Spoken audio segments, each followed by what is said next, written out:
সম্প্রতি যে বিষয়গুলো আমরা দেখছি, বিশেষ করে রাজনীতির ক্ষেত্রে, ছাত্র রাজনীতির ক্ষেত্রে, জাতীয় রাজনীতির ক্ষেত্রে, এই রাজনীতিটা কি আসলে খুব বেশি অসহিষ্ণু হয়ে উঠছে আমাদের জন্য? এটা আমাদের দেশের রাজনীতির বৈশিষ্ট্যই, অসহিষ্ণুতা। আমাদের মধ্যে মানে চেতনে বা অবচেতনে একটা কর্তৃত্ববাদী মনোভাব সবসময়ই থাকে।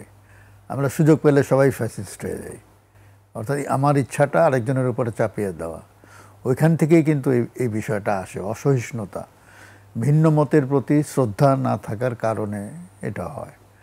এখন ভিন্ন মতের প্রতি শ্রদ্ধাশীল হওয়া বা যারা ভিন্ন মতাবলম্বী তাদের সঙ্গে শান্তিপূর্ণভাবে সহাবস্থান করার এইটার যে সংস্কৃতি, এটা আমাদের এখানে গড়ে ওঠে নাই। কারণ হচ্ছে আমাদের এখানে যে পরিশীলিত যে গণতন্ত্র, যেটা আমরা পশ্চিমের দেশগুলোতে দেখি, সেটার চর্চা আমাদের এখানে হয়নি। আমাদের এখানে জাস্ট রুটিন মাফিক একটার পর একটা নির্বাচন হয়েছে এবং নির্বাচনগুলো, সেগুলো তো প্রশ্নবিদ্ধ অনেক সময় হয়েছে। নির্বাচনগুলো হচ্ছে এক ধরনের ইনস্ট্রুমেন্ট যার মাধ্যমে তারা রাষ্ট্রের কর্তৃত্ব দখল নেয়। মনের মধ্যে এটাই থাকে তাদের। এবং রাষ্ট্রের কর্তৃত্ব দখল নিতে পারলে যেটা হয়, তখন মানে ক্ষমতা একটা, আর একটা হচ্ছে বিত্ত বৈভব, প্রচুর লুটপাট করা যায়। তো ফলে আপনি আমাদের এখানে দেখবেন যারা রাষ্ট্র ক্ষমতার চর্চা করেন তারা এই তথাকথিত রাজনীতিতে আসার আগে তাদের কি অবস্থা আর পরবর্তীতে কি অবস্থা, মানে কিভাবে মানুষ চোখের সামনে আমরা দেখি আঙ্গুল ফুলে কলা গাছ হয়ে যায়। আমি আপনাকে একটা উদাহরণ দিই। আপনি চোখের সামনে দেখবেন যে কিছু লোক সারাদিনই রাজনীতি করছে, সকালে গোল টেবিল বৈঠক করছে, বিকালে জনসভা করছে, সন্ধ্যার পরে প্রেস কনফারেন্স করছে।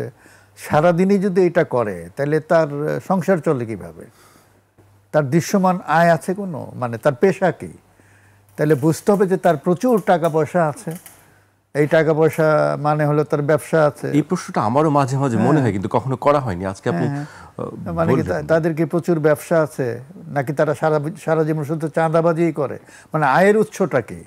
যে সারাদিন এবং ৩৬৫ দিন যে রাজনীতি করে, তার আয়ের উৎসটা কি? নিশ্চয়ই তার অন্য পেশা আছে। এখন কেউ যদি বলেন আমি রাজনীতিবিদ, এটা তার পেশা, তাহলে তো খায় কি, থাকে কোথায়, কিভাবে? এবং আমরা তো মানে এই প্রশ্নটা যে রাজনীতিবিদরা রাজনীতি করেন, মুখে বলেন যে তারা জনসভা করতে চান। রাজনীতি কি কোনো পেশা হতে পারে? হতে পারে ওই সেন্সে যে আপনি সার্বক্ষণিকভাবে রাজনীতি করবেন, এটা এক সময় ছিল। মনে করেন আমরা শুনেছি অনেকে জমি জমা বিক্রি করে রাজনীতি করেছে, কিন্তু এখন তো বিষয়টা উল্টো। এখন রাজনীতি করে মানুষ জমি জমার মালিক হচ্ছে। তো সুতরাং মানে দৃশ্যমান কোনো পেশা নাই। এবং আমরা অনেক সময় আহাজারি করতে দেখি অনেককে যে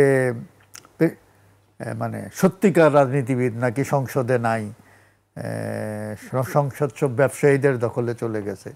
আসলে যারা ওই সত্যিকার রাজনীতিবিদ বলতে আমরা এই মুহূর্তে যাদেরকে চোখের সামনে দেখি, তারা সবাই কিন্তু ব্যবসায়ী অথবা চাঁদাবাজ।